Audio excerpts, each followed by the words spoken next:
नमस्कार दोस्तों, रतन टाटा का देहांत हो गया और उनकी जो शरीर है उनका आत्म संस्कार भी हो गया। लेकिन सोशल मीडिया पे चर्चा है कि आखिर रतन टाटा इतने बड़े फेमस, इतने बड़े परोपकारी इंडस्ट्रियलिस्ट क्यों बने, क्योंकि इनके पीछे क्या रीजन था और क्यों, और जो उद्योगपति हैं और जो इंडस्ट्रियलिस्ट हैं रतन टाटा जैसे क्यों नहीं है।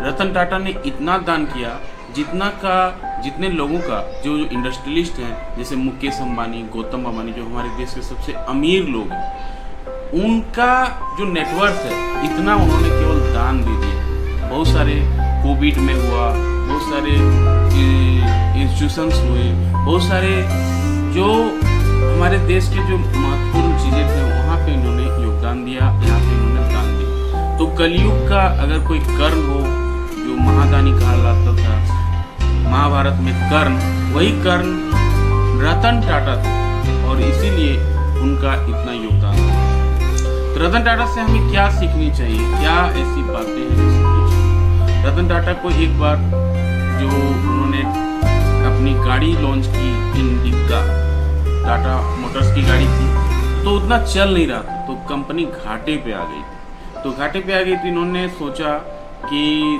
घाटा हो रहा है, काफ़ी प्रॉब्लम्स हो रही हैं, शेयर होल्डर्स का भी डिमांड था कि यहाँ पैसा लगा दिए, बहुत सारा डिमांड में कंपनी लॉस में जा रही है। तो कंपनी उन्होंने सोचा कि इसको क्यों ना बेच दिया जाता है, क्यों ना इसे बेच दिया जाए, और उन्होंने इसको बेचने का प्रस्ताव फोर्ड के पास गए, फोर्ड के मालिक के पास गए।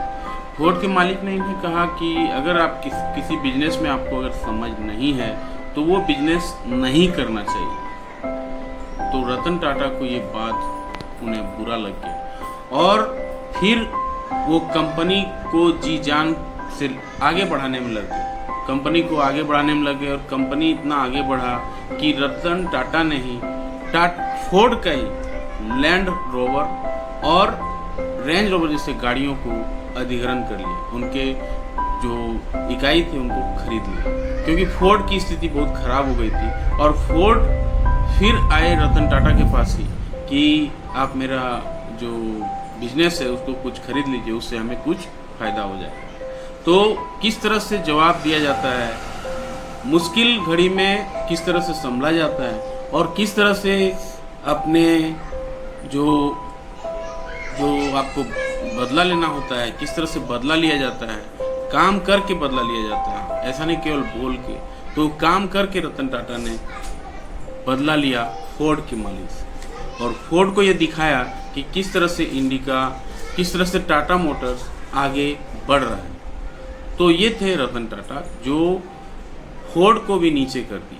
तो रतन टाटा में और एक खासियत बात थी कि मध्यम परिवार के ये लोगों के बारे में वो सोचते थे।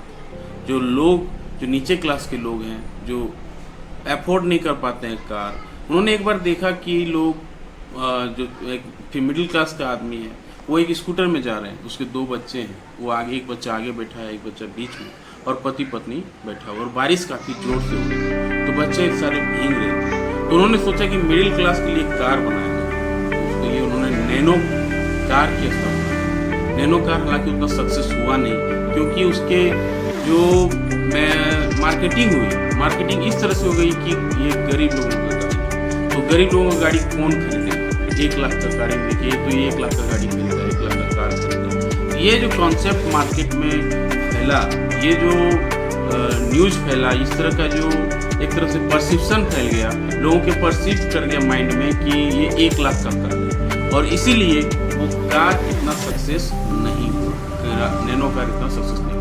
हालांकि टाटा मोटर्स अभी काफ़ी सक्सेसफुल बिजनेस है, उनका लैंड रोवर काफ़ी अच्छा चल रहा है, रेंज रोवर काफ़ी अच्छा चल रहा है। इनके अलावा टाटा मोटर्स की नेक्सॉन काफ़ी फेमस है, इनके अलावा टाटा मोटर्स का पंच काफ़ी फेमस है। तो ये आपको रोड में हर 10 में से करीबन 5 गाड़ी आपको टाटा मोटर्स की दिख जाए।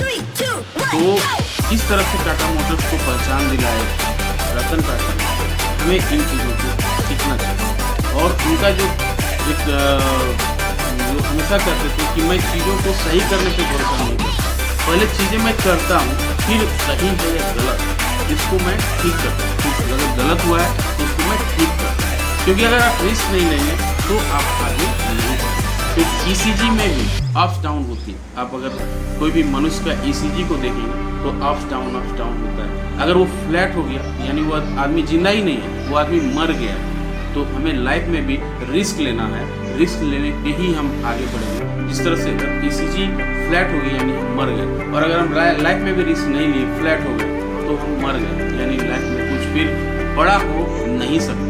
इसलिए रतन टाटा हमेशा रिस्क लेते थे, और वही रिस्क के चलते ही उन्होंने टाटा स्टील जैसे बड़ी कंपनी को इंटरनेशनल ब्रांड बनाया। टाटा स्टील को कोरस खरीद के दिया, इंग्लैंड की सबसे बड़ी स्टील कंपनी को, और टाटा टी को भी बड़ा कंपनी दिया, टेटली UK की सबसे बड़ी कंपनी। तो टाटा मोटर्स को भी उन्होंने बड़ा कंपनी बनाया, लैंड रोवर, रेंज रोवर जैसे कंपनियों को खरीद के, और टाटा स्टील को भी बड़ा बनाया, कोरस जैसे कंपनी को खरीद के, टाटा टी को भी बड़ा बनाया, टेटली जैसे कंपनी को खरीद के। और अपने कार्यकाल के दौरान उन्होंने जीरो से आसमान तक का सफर कंपनी को, टाटा मोटर्स को, टाटा स्टील को, टाटा ग्रुप को आसमान तक लेके।